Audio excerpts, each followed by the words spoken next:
Saxon Algebra 1/2, lesson 40. We've been talking about equations. We're going to talk some more about equations. Remember last time we talked about this thing called the addition, subtraction, same quantity rule for equations. And today we're going to talk about the multiplication division form of that. So there's one rule for adding and subtracting. There's a separate rule for multiplying and dividing, but golly gosh, they're really close to the same rule. But before we talk about that, we want to talk about something cool called reciprocals. Reciprocals. All right? Now, a reciprocal is a really simple idea. For any number, and let's start with a fraction, we can create its reciprocal. The way we create the reciprocal is we just flip it. Right? 2/5, I just flipped it. I put the 2 on the bottom and the 5 on the top. What's cool about reciprocals is that when you multiply them together, they always equal 1. Let's pick another one, okay? -1/4. Okay, what would be the reciprocal of this? Well, it would be 4/1, same sign, so also negative. What happens if we do that? Well, we would get 4 on the top and 4 on the bottom, and the 2 minuses would go together to make a plus. And look, it turns into a 1 again. How about this one? What if we say 15? And we want to find the reciprocal of that. And you go, it's not a fraction, so how can I flip it? Oh, well, you know what? We can always make a whole number into a fraction. So the reciprocal of this would be 1/15. And again, we multiply it through and we get 15/15, and that equals 1. So if you've got a number and you want it to go away, if you multiply it by its reciprocal, you can turn it into a 1, and that may be super useful. All right? Let's go on to our other problems, and you will see how we can use this to our great benefit. All right, example 40.1. Here is a cute little baby equation, and we are asked to solve it. That's the instruction on all of these. They say solve. I'm not writing that down, but when you see it, you'll know. Okay, so we notice that it's an equation. We're told to solve. That means we know we're going to get x or whatever letter equals something for our answer. That means that we can change this using that addition subtraction rule or this new one that I've told you about. And when we use that rule properly, under the supervision of Hannah Cranny, then, if we do it properly, then we're creating equivalent equations, right? We're not changing the fundamental numbers, we're just shifting them around. Okay, so before we were adding or subtracting to the x in the last lesson, or the last lesson when we did it, yeah, it was 39. But here we're not doing any adding or subtracting to this x, are we? We are multiplying the 4 times the x. We're not using a dot or a little x to show that. We're not even using parentheses in this example. We're just putting them next to each other. But what's the opposite of multiplication? Division. So we can divide both sides by a number, or as we're going to see soon, we can multiply as well. And this is called the multiplication slash I'm going to put them into one. John puts them into 2. The multiplication division rule for equations. And it works just like the addition and subtraction one, with one important caveat. We can take any number and use it to multiply or divide by our equation sides, and everything will turn out fine. But not 0, because what happens if you divide by 0? Yikes, the kingdom goes up in a blaze. So if you haven't watched The Kingdom Implode, please go Google that on YouTube today. I'm not kidding you guys. I really want you to do this because it'll create such a visual picture in your mind. You'll know how dangerous it is to divide by 0. That's a fancy 0, by the way. Go Google this on YouTube. Search it. And you'll see it, and it's really, really, really, really cool. Okay, but back to our problem. We're using this rule. We're not doing it by 0, so we're fine because you can't divide by 0. These cancel, right? Because 4 over 4 equals 1. And we get x equals 12 divided by 4 is 3. So we have used a different rule, but it works the same way. We're just dividing instead of adding or subtracting. Let's do another one.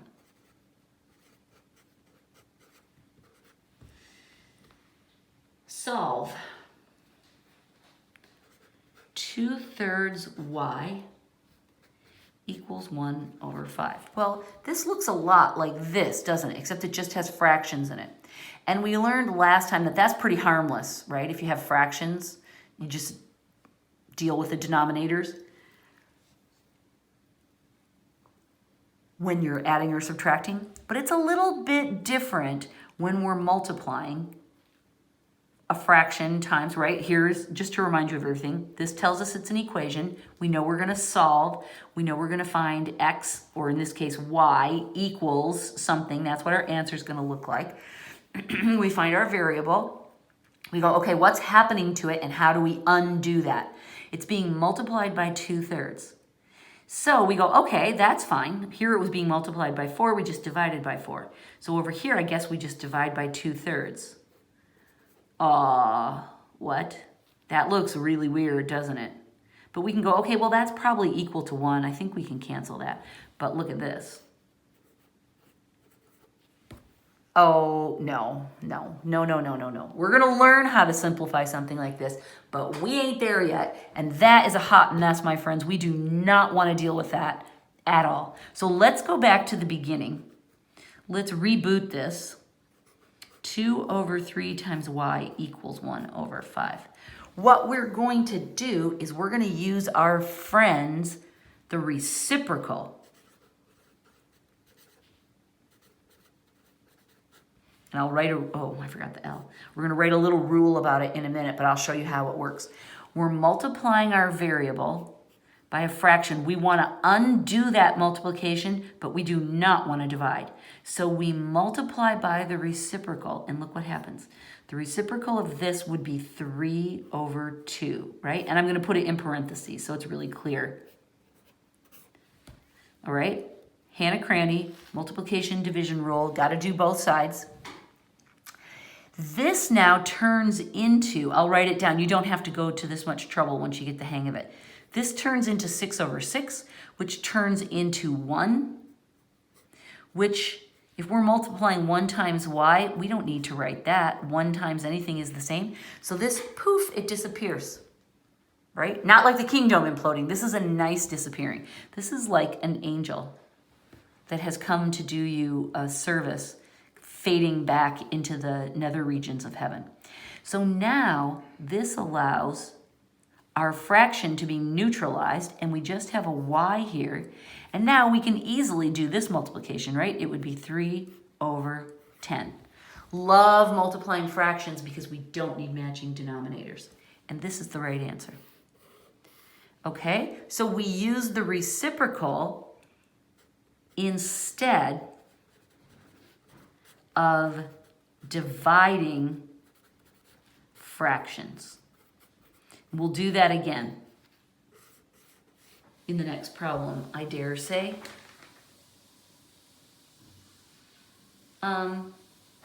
Maybe not.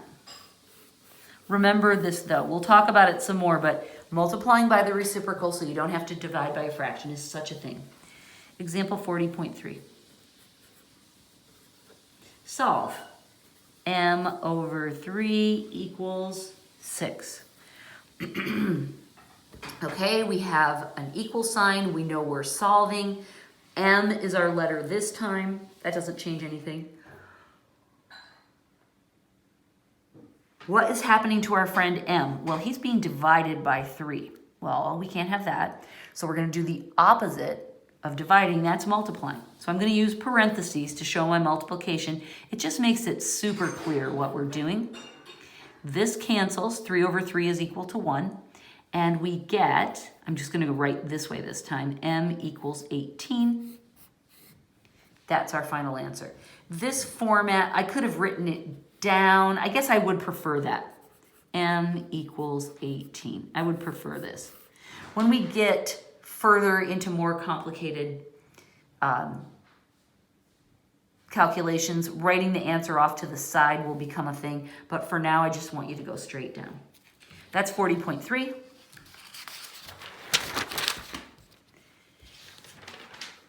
Example 40.4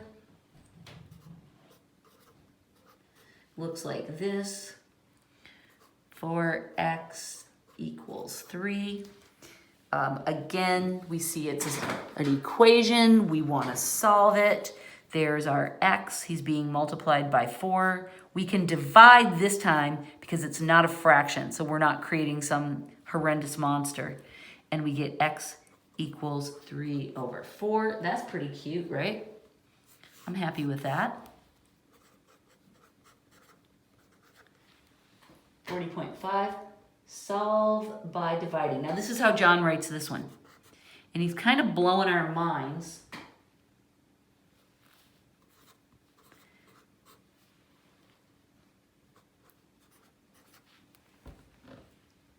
Oh, 28, sorry. Right? N times 0.04 equals 28. What in the world? Doesn't that look really, really hard? But we'll keep our wits about us. We see the equal sign, okay? We're gonna get N equals something. Why John is suddenly using an uppercase N instead of a friendly little x, I don't know, but we won't let it trip us out. He's using an x for multiplication, that's weird. And he's throwing a decimal at us. I mean, come on, John. But we can do it. There's our variable. It's being multiplied by that. So we had better divide by the same thing, right? This now cancels. However, Hannah Cranny is alive and well, and there she is over there. Now, how do we simplify that? Well, long division for the win. I'm working with an adult who is working to be licensed as an electrician, and he's needing to review some basic math that's required for his studies.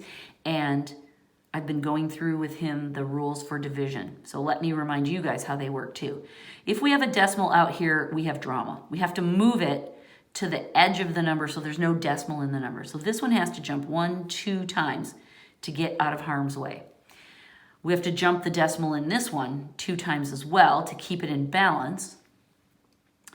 But where there is no decimal, oh yeah, we can put one in right there. So now we have to jump it twice.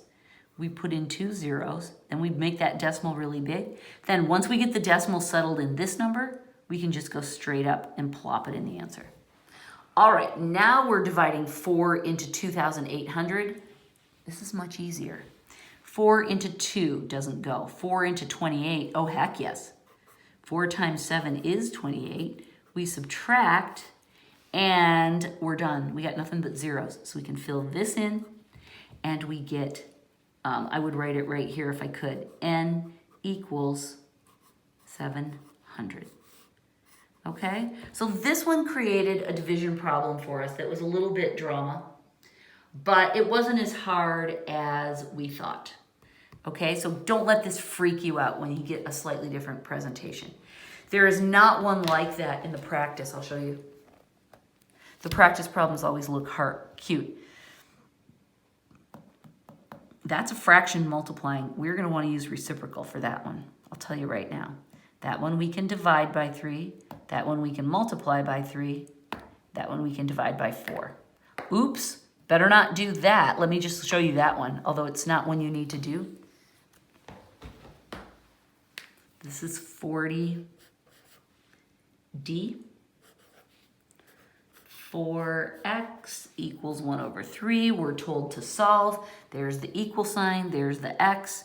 We're multiplying the 4, so I want to divide by 4, but then I see, oh, can't simplify that, that's too hard. So we're not going to do it that way. We're going to go 4x equals 1/3. We're going to make this into a fraction and multiply by the reciprocal. I'll do it like that, it's easier.